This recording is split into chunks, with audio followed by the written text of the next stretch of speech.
교통정보센터였습니다.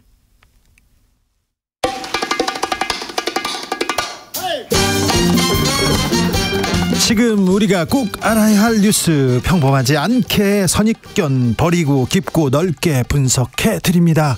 사건의 지평선.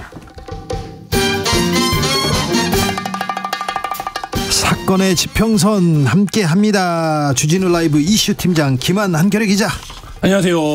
법조팀장 손정희 변호사. 안녕하세요. 자, 오랜만에 불러서요. 무시무시한 얘기 해드리겠습니다. 사건 번호 0706. 오늘의 사건명은 부모 손에서 사라지는 아이들입니다. 이슈팀장 브리핑 부탁드립니다. 네, 수원에서 출산한 영아를 살해해서 냉장고에 보관을 했다. 그러니까 뭐 한 문장으로 말씀드려도 뭐 이거 어떻게 설명해야 될지 모를 정도로 참혹하고 네. 엽기적인 사건인데요. 이 사건 이후에 이른바 유령 영아에 대한 사회적 관심이 높아졌습니다. 유령 영아라고 하는 건 뭐냐면 출생이 됐다라고 통보가 됐는데 네. 실제 출생 신고는 이루어지지 않은 아이들이에요. 출생은 됐는데 주민등록상은 안 올라갔어. 그렇죠. 이런 아이들이 한 2,000명 정도 된다라고 해요. 근데 이 중에 1%를 표본 조사를 했습니다. 네. 그런데 이게 뭔가 석연치 않은 거예요. 이슈 팀장님, 네. 매일 이런 뉴스가 나와요. 그렇습니다. 그래서 매일.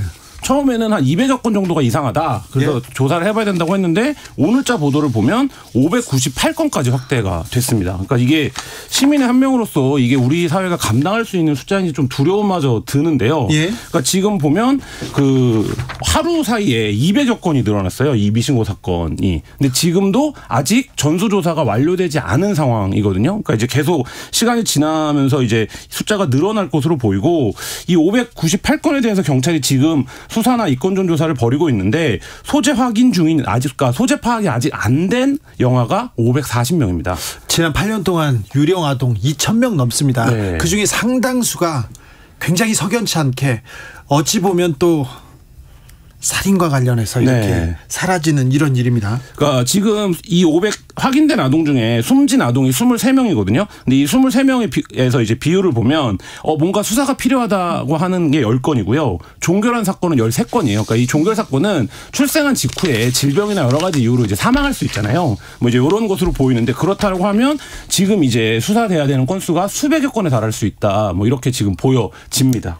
갑자기 없었던 사건은 아니고 이제 밝혀지고 있기 때문에 앞으로 줄줄이 나올 수 있어서 사회에 주는 충격도 굉장히 큰 사건인데요.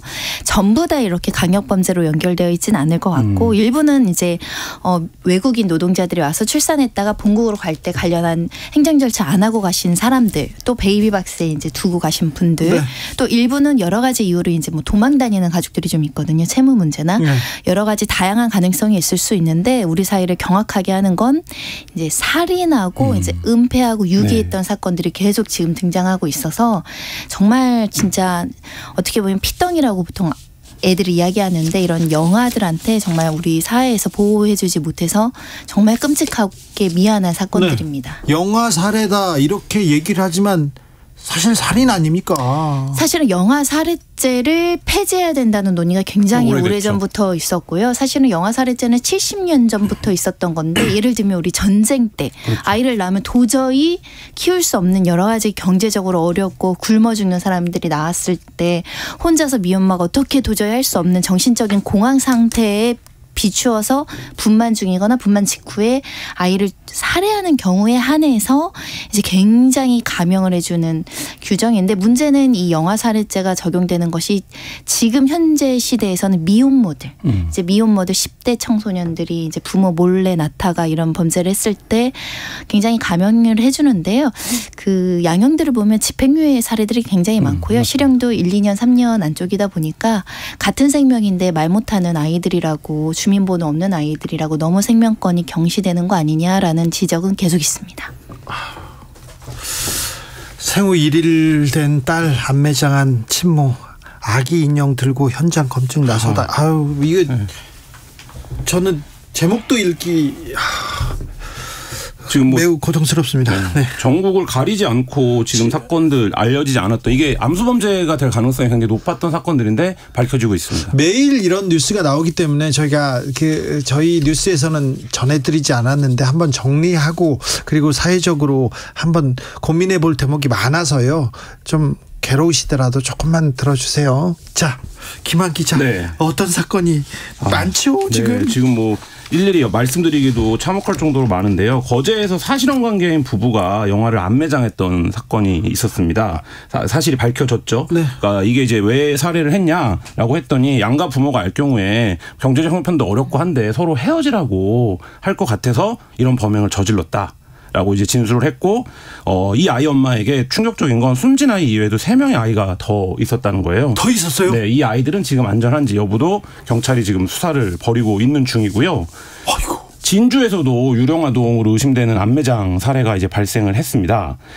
이제 경찰이 수사를 해보니까 지난 2017년에 진주에서 태어난 영아 1명이 숨진 것과 관련해서 이 아이가 그 안매장된 게 아니냐라는 혐의를 두고 지금 수사를 하고 있는데, 친모는 아이가 건강상 문제가 있어서 숨졌다 이렇게 얘기를 하고 있는데, 이게 그렇다라고 하면 당연히 있어야 할 사망 진단서가 없는 거예요. 그러니까 당연히 내가 아이를 낳았는데 아이가 아프면 병원에서 치료를 받았을 것이고, 그 과정에서 사망했다면 의학적으로 확인할 수 있는 기록이 있어야 되는데 뭐 이런 것들이 지금 없는 상황인 아이들. 그리고 뭐 오늘 또 이제 보도가 나온 소식입니다만 사천에서도 사망 후에 안매장한 사례가 있었다라는 거예요. 그러니까 이 어떤 범행 시점이 출산 기간과 크게 이제 기간 차이가 없는 것으로 이제 파악이 경찰은 하고 있고, 이 사건이 또 충격적인 건 외조모도 범행에 가담을 했다라는 겁니다. 변호사님, 그런데요, 아이는요 엄마하고 아빠하고 둘이 만들잖아요. 그런데 보통 영아 살해 뭐 이런 또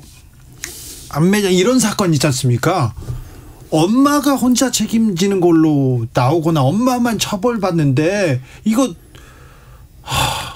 조금 이상한 것 같아요. 네, 뭐 부당해 보일 수도 있지만 어찌됐든 범죄는 행위자만 처벌하게 되니까 여기에 가담했거나 방조하면 아빠도 보통은 이제 처벌하는데, 보통 아빠가 부존재하고 부재하기 때문에 이 끔찍한 살인으로 이어지는 경우가 있거든요. 그러니까 현장 자체에 아빠가 없는 겁니다. 그러니까 엄마만 처벌할 수밖에 없고, 우리 수원 그 냉장고에서 발견된 영아 사건 같은 경우는 아빠가 있었거든요. 네. 그래서 아빠가 이제 방조했거나 어찌됐든 가담했다라고 수사를 벌였는데, 둘 사이에 대화나 모조리 다 뒤져봤더니 진짜 아빠가 아이의 존재를 몰랐을 가능성, 엄마가 적극적으로 낙태했다고 속였을 가능성이 거론이 되고 있어서 무혐의 처분 쪽으로 가고 있거든요. 네. 그런 면이 있어서 사실은 아이라는 존재는 부모가 같이 양육 책임을 다해야 되는데, 그중에 한 명이 빠지다 보니까 결국 취약해지는 건 아이다라는 점을 꼭 말씀드리고 싶은데, 사실은 이 아동살인, 이 영아 살해자가 너무 슬픈 범죄예요. 왜냐하면 뭐 피해자가 말이 없는 거는 똑같은 살인죄 다 그건데, 어린 아이들은 근거가 없는 겁니다. 엄마 그렇죠. 아빠가 이 아이의 존재를 말해주지 않으면 이 아이가 세상에 태어난 것조차 모를 수도 있는 상황이 발생을 하고, 사라진다고 하더라도 이 실종 신고는 엄마 아빠만 할 수 있는데 이 부분도 해결이 안 되고, 결국은 시간이 경과해서 아이가 발견이 되거나 발견이 된다고 하더라도 아이들의 어떤 외상이라든가 이 부패 속도는 훨씬 더 빠를 수밖에 없거든요. 사인을 밝혀낼 수가 없습니다. 오로지 엄마 아빠의 진술로 아이가 아파서 죽었는지 때려서 죽었는지 혼자 굶겨서 죽였는지를 알 수가 없는 게 굉장히 참담합니다. 아이만 낳아주면 사회에서 잘 키워주겠다 이런 얘기를 많이 하셨는데, 정치인들 실제 이거는 현실에선 전혀 통용되지 않는 그냥 공허한 목소리인 것 같습니다. 외조모가 관여한 사건은 용인에서 벌어졌습니다. 사천 안매장 사건하고 좀 다른데요. 요즘 관련 범죄가 너무 쏟아져서 죄송합니다. 근데요, 변호사님, 이렇게 저기 영화 살해 말고요, 베이비박스에 이렇게 유기하는 거 있지 않습니까? 어쩔 수 없이 상황이 너무 어려워요, 힘들어요. 그래도 유기는 또 유기지 않습니까? 대부분 기소되어 왔습니다. 기소되죠. 물론 뭐 강한 처벌은 받지 않았지만 이 베이비박스는 현재 법률상 합법도 아니고 불법도 아니고요. 다만 이제 일반 교회나 민간단체에서 임의로 부득이 어쩔 수 없이 생명을 살리고자 실시하고 있는 방식이라고 말씀드릴 수 있는데, 유기죄는 보통 이런 거예요. 내 보호가 필요한 사람을 내 보호에서 이탈하는, 떨어지게 하는, 그래서 위험성이 있게 놔두는 상태인데, 아무리 베이비박스라고 하더라도 아이의 생명이나 건강이 보장되는 건 아니거든요. 그리고 이걸 유기죄로 처벌하지 않고 어디 안전한 곳에 경찰서에 맡겼으니까 이 사람 처벌하지 말자고 들면 너무 쉽게 소위 말하는 유기하는 일이 벌어질 수 있겠죠. 그래서 네. 그동안은 실제로 베이비박스에 안전한 곳에 뒀는데 이것을 범죄로 이 어린애들이나 20대 산모들을 처벌해야 될 것인가의 고민이 재판부한테 있는데 그렇죠. 처벌하고 대신 집행유예 쪽으로 간다거나 재질이 좋지 않은 건 실형도 가는데 문제는 이 베이비박스에 둔다고 하더라도 안전이 보장되지 않는 사건이 발생을 했습니다. 새벽에 몰래 들여다 놓고 아이가 죽은 거예요. 아이고. 예. 그러니까 결국은 이거는 베이비박스도 안전한 방법이 안 된다는 거고 대부분은 그래서 유기죄로 처벌해 왔는데 무죄가 나온 사건이 있었어요. 무죄가 나온 사건은 엄마 아빠가 같이 베이비박스를 운영하는 그 단체의 관리자의 면담을 요청을 해서 아이를 안전하게 인계하고 자신들의 신원도 밝히고 현장에서 떠난 경우 여기에는 이제 안전하게 인계했다라는 점이 이제 무죄 요소가 됐는데 그게 중요하네요. 그래도 이게 불확실하죠. 이게 처벌되느냐. 베이비박스를 받는 입장에서도 법적인 제도나 지원이 어렵고 또 여러 가지 입양이냐 출생신고 안 된 애들은 또 어떻게 할 것인가에 대한 고민은 있습니다. 좀 사회에서 좀 안전망을 촘촘히 해서 아이가 생겼어요. 그런데 뭐 우리 그러면 이렇게 하면 됩니다. 좀 손을 내밀어 줘야 되는데 이 극악한 범죄자들이 아니거든요. 너무 무섭고 힘들고 너무 상황이 어려워서 이렇게 그런 사람들이 너무 많아서 맞습니다. 안타깝습니다. 그 한겨레 신문이 대법원에서 이렇게 영아 살해 혐의를 받은 확정 판결을 받은 10건을 조사를 해보니까 네. 대부분 살해 이유가 뭐냐면 가족들이 알까봐 두려웠다. 네. 뭐 이런 것들이에요. 그래서 대부분 법원에서도 이 부분에 대한 것들을 반영을 해서 징역 뭐 2년, 집행유예 3년 이런 정도가 대부분의 경우에는 5명 정도는 집행유예를 받았거든요. 그러면 이 형량이 우리가 두 가지 얘기가 가능한데 너무 형량이 낮다 이렇게 비판할 수 있습니다. 일단 이 살해 네. 범죄의 잔혹성에 비해서. 근데 다른 한 가지 이 아이들을 사회적인 안전망을 통해서 걷어낼 수 있었으면 그렇죠. 보호할 수 있었으면 이런 끔찍한 범죄가 안 일어났다라는 거를 재판부도 일정 정도 반영을 했다. 이런 이제 분석도 가능합니다. 그렇죠. 우리 사회가 그래야죠. 3660님께서 경남 진주 시민입니다. 사천도 가깝습니다. 이런 뉴스가 뭔 이야기인지 알았는데 우리 지역에서 이렇게 끔찍한 일이 벌어지고 있다니 범죄라면 엄한 처벌 바랍니다. 얘기하고요. 0328님 우리 아이들 국가의 미래입니다. 아이들이 없으면 대한민국 미래 없습니다. 우리 아이들 철저히 관리하고 보호해야 합니다. 우리나라가 이 정도 국력은 됐어요. 선진국에 올랐다고 하지 않습니까? 열 손가락 안에 드는 그런 나라인데 아이들이 없어서 미래가 지금 불확실한데 이 아이들 우리가 관리해 줬으면 이런 끔찍한 일 없었을 텐데 그런 생각합니다. 0358님 슬프고 미안합니다. 사랑스럽고 예쁜 천사들인데 제발 우리 아가들 생명 지켜주세요 얘기합니다. 그래요. 발만 꼼지락거려도 오줌만 싸도 얼마나 잘하고 박수치고 너가 최고다 넌 천사야 이렇게 사랑을 받아야 되는데 아이들이 거기서 얼마나 무서웠을까 그런 생각하는데 그런데요. 이번에 이런 아픈 뉴스들 계속 보는데 조금 우리가 좀 제도를 만들거나 조금 우리 사회에서 좀 고민해야 될 것 같습니다.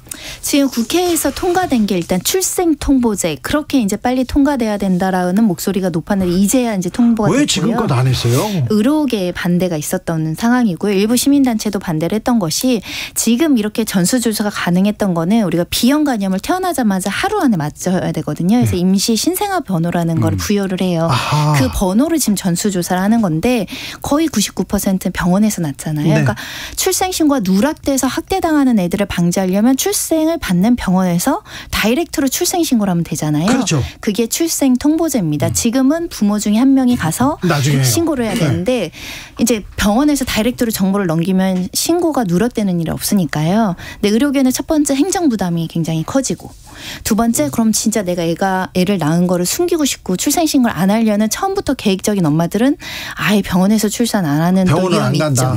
드라마 같은 데 보면 화장실에서 출산하거나 막 이런 거 있잖아요. 네. 그것 때문에 반대를 했는데 이번에는 이 출생통보제를 이제 통과를 한다라는 거고요. 그러다 보니까 이 출생사실을 숨기고 싶어서 거리로 내몰리는 산모들을 어떻게 보호할 것인가. 그래서 이제 이와 결부돼서 보호출산제는 병원에서 그러니까 익명으로 그러니까 손정인데 손정이라고 말하지 않고 아이를 낳을 수 있게끔 하는 제도를 마련해야 된다라는 건데 이 제도는 더 사회적인 논란이 뜨겁습니다.